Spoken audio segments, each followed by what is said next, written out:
question. Do you think the Boule can be used in a way to manipulate the United States government, as in what they did in France in like about 1983? The Communist Party took over and they took the Rothschild Bank there and nationalized all of their personal holdings in France. This was just in the 80s. So that nationalization in France did not in any way inhibit the Rothschild finance. Right, yeah. In the context of that, if you have money and someone says, well, there's your money in the pot, and you change who supervises it, as long as they know where it go and where it's spent, who to give it to, you don't really care who tends to it. Like you don't care if Bradley is the mayor, Bradley know what butt to kiss. He can be that person. And what was the other part of your question? Can it be used? This is interesting. That's an interesting statement. On the radio once in D.C., a lady called in who said her father was a Boule, and she said that, how do you know that these Boule don't feel the way you feel about the white man? I said, well, the goal is that while we're passing in the night, I'm going to turn my light on and say, who go there? And they got to identify themselves, and the goal is that we're going to get the wizard late one night. And they have to decide whether they're with us, whether they're against us, or they just going to call in sick and take a walk. So they've got to identify their role while we're in the process of searching and destroying the beast. So that it's up to them to identify where, because they're already into a context of mixed signals. One thing I want to show you before it got too late is that this Boule, in fact, picks their people and makes their people leaders. And this is from the book on the Rockefeller family. And this is in the index, in the footnote on page 424. It talked about how Whitney Young wouldn't come against the Rockefellers at the Charlottesville massacre. And this talks about how the Rockefellers do most of their Boule leaders. Junior had maintained, as Junior Rockefeller, had maintained the contact with black organizations begun with his involvement in Tuskegee, Hampton, Spelman, and other southern colleges at the turn of the century. For a time, he had token donations of some $500 a year to the NAACP. However, in '38, his philanthropy advisor, Arthur Packer, wrote a letter to Rockefeller questioning the future of this relationship because he was upset that the NAACP was insisting on trying to push an anti-lynching bill. So Rockefeller wasn't going to give up money because they were punching anti-lynching. Regarded this as radical. Too radical for the Rockefellers to be involved in. But recommended a continuation of the annual donation nevertheless. Abrupt termination of the $500 gift might be regarded as a rebuke and would carry in the possibility of some kind of controversy. This is the source.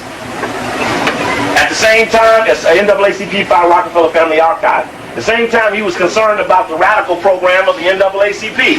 However, Packard was enthusiastically behind the program of the Urban League, beginning with their support of the organization in the 1920s. The Rockefellers were contributing nearly 35% of the league's budget by 1940 and were deeply involved in the internal affairs and management. After returning from the Army, Winthrop Rockefeller, who went to Arkansas, became governor, went on the league's board of trustees, and in 1952 contributed $100,000 towards a permanent headquarters. When Winthrop left for Arkansas and the league began to drift, the Brothers Fund, that's Rockefeller Brothers Fund head Dana Creel, searched for someone to take over the leadership role. This is Rockefeller looking for someone to run the Urban League. Creel wrote Winthrop, I have had several talks with Lindsey Kimball about the Urban League situation and the possibility of going on the board to see what he could do from the inside. 1, to strengthen the board, sharpen the possibility, and redirect the program. 3, help in the selection of Granger Lester's aging white director of the league's successor. Urban League files, Rockefeller Family Archives. Kimball, who became chairman of the league's board, had heard Whitney Young speak in 57 Sociology Convention. Then a professor at Southern Negro College, Young had reached the top of his profession. He had reached the top of his profession. He had little or no hope of being hired by a northern school. He was receptive to Kimball's suggestion that he belonged in the action arena. Here's a white man said, look, nigga, you belong in the action arena. Kimball then arranged for both Young and his wife to receive a 2-year general education. That's Rockefeller. That became the Rockefeller Foundation. General Education Board Fellowship for postgraduate work at Harvard.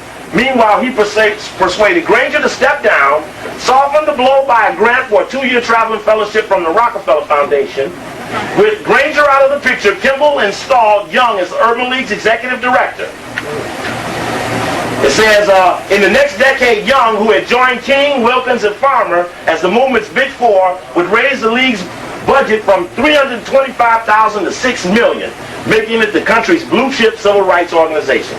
And it goes on to tell you that Rockefeller gave most of that money. That's the creation of a Boule. It isn't just that they were trained in those Negro schools of which most presidents are Boule, but the fact that for doing that, they would be picked and put in places, and that picking and putting was the authority of the whites. One other thing I need to show you here is that in the past, the Boule has been mentioned in the black press. This is the main black paper, the Washington Afro-American, talking about Epsilon Boule, talking about a nice big dinner, naming the names. They had filet mignon and all the trimmings, and it was at the J.W. Marriott Capitol Ballroom a week before Christmas. It's that. But it just shows that the black press knew of the organization. But their writing on the organization has been puff pieces like this. Continued success to all members of the area Boule, D.C., Maryland, and Virginia, and to others throughout the nation. That's the Washington, D.C. paper, the Afro-American. Here's the Amsterdam News, a very aggressive black newspaper in New York. Here's a Boule dinner there, with the Sigma Pi Phi and thanking the families and listing the names. Again, my suggestion is that the black press has known and has never told. And the reason that they've never told is that many of those founding members of the various black presses are Boule families. And that's in a lot. Yes, brother. I didn't want to talk because I wanted to go ahead when we were talking about all that survival thing, but for the brothers that are real hardcore and want to be up on some things, you need to get a copy of the Army Field Manual mapping book. That's the name of it. Official Training Manual teaches you how to navigate the virtual lymphatic compass. Just like it ends on the camera. Lymphatic compass. One good book you'll need, and another good book you'll need is the Alchemist Cookbook. You get these at survival stores. Teach you all the little neat tricks.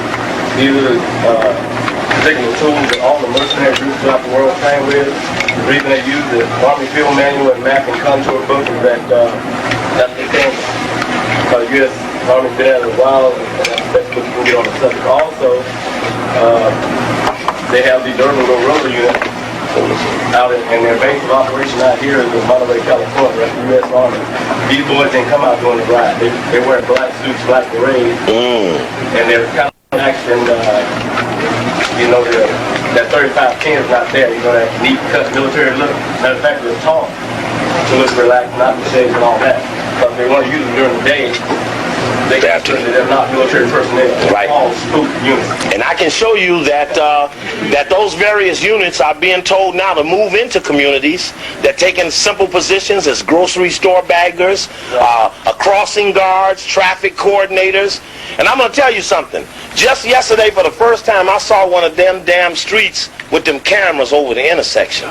Y'all ought to be ashamed of yourselves. They're going to whip that on every nigga in the country because you let it happen to you. You're the only city in the country with cameras over the intersection.